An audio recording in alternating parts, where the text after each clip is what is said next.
वासना से मिलने वाले दुख, कारण और निदान, वासना को दूर कैसे करें, आज हम इसी बारे में बात करेंगे। वासना विकारहीनता के बिना प्रकाश प्राप्ति संभव ही नहीं। तो चलिए वीडियो को शुरू करते हैं। अगर आप यह वीडियो पूरा देखते हैं तो इसे दूर कर पाएंगे। वासना और इससे मिलने वाले दुखों की चर्चा जनमानस में परिव्याप्त है, पर इनकी उत्पत्ति, प्रकृति और अंतर संबंध पर अंतर्दृष्टि का सर्वथा अभाव और दैन्य परिलक्षित होता है। सबसे पहले तो यही प्रश्न है कि वासना है क्या? वासना है इच्छाओं की अधिकता। वासना है सुखलोलुपता। वासना है प्राप्ति की चाह। वासना है सुख भोग की कामना।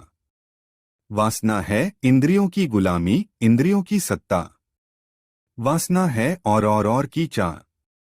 वासना है मन की दुर्बलता। यह है किसी व्यक्ति या वस्तु के पीछे पागल हो जाना, उससे चिपक जाना। यह संभोग का हो सकता है, जमीन, मकान, दुकान, कार, कबाब या शराब, किसी भी चीज का हो सकता है। यहाँ यह ध्यान रखना आवश्यक है कि वासना का यह अर्थ नहीं कि कोई कांक्षा, इच्छा ही न हो।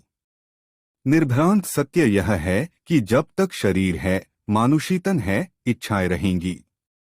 पर कितनी? नियंत्रित या अनियंत्रित? सीमित या असीमित?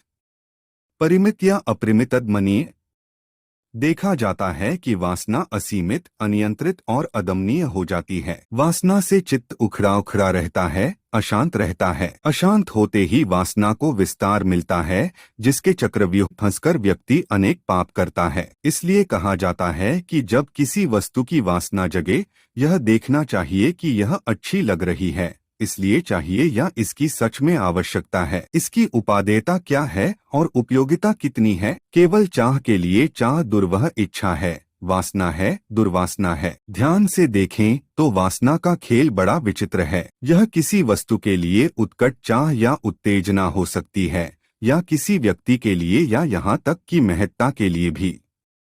हाँ, ऐसा संभव है कि किसी व्यक्ति का मन धन से उब गया हो और उसे अकस्मात लगे कि असली नाम और यश तो धन और साम्राज्य छोड़ने में है। ऐसे में वह महत्ता या नाम के लिए सारा धन छोड़ सकता है, त्याग और काठिन्य का जीवन जी सकता है। यहाँ भी गौर से देखें तो त्याग या वैराग्य उसके अंदर घटित नहीं होता है, वह तो वासना के ही एक दूसरे रूप के फेर में फंस गया प्रतीत होता है। ऐसे में अगर उसके त्याग की चर्चा न हो तो वह आभ्यंतर से दुखी और क्षुब्ध हो सकता है। वासना के स्वरूप को देखें तो वासना है अदम्य आसक्ति, संवेदन, प्रलोभन, सनसनी या उत्तेजना। यह किसी भी चीज अच्छी या बुरी की हो सकती है, और हम जानते हैं कि अति हर चीज की बुरी होती है। वासना अंततोगत्वा दुख देती है, और ऐसा संभव है कि लोग एक वासना से दुखी होकर दूसरी पकड़ लें। यह तो वासना की अदलाबदली है, स्वरूप परिवर्तन है। जहाँ तक वासना के त्याग का प्रश्न है तो यह त्याग आत्यंतिक रूप से घटित होता है, ऊपर से नहीं, किसी लोभ में नहीं। प्रश्न है कि क्या है वासना की प्रकृति? तो इसका उत्तर है कि अपनी प्रकृति में वासना है मन की बीमारी। जैसे शरीर की बीमारी को हम अस्वीकार नहीं करते, प्रत्युत उसका इलाज करते हैं, वैसे मन की बीमारी काम, क्रोध, लोभ, मद, मोह के साथ हम नहीं करते।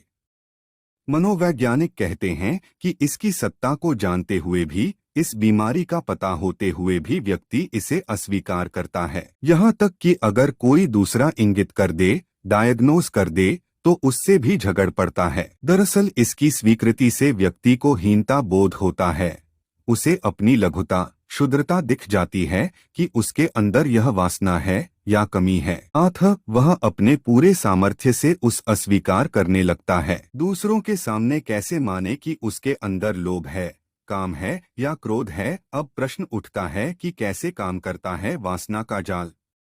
इसका उत्तर है कि बेरोजगारी, बोरियत और व्यर्थ का बुद्धिविलास व्यक्ति को काम के द्वार पर छोड़ आते हैं। व्यक्ति आरंभ कहीं और से करता है और पहुंच जाता है काम के द्वार।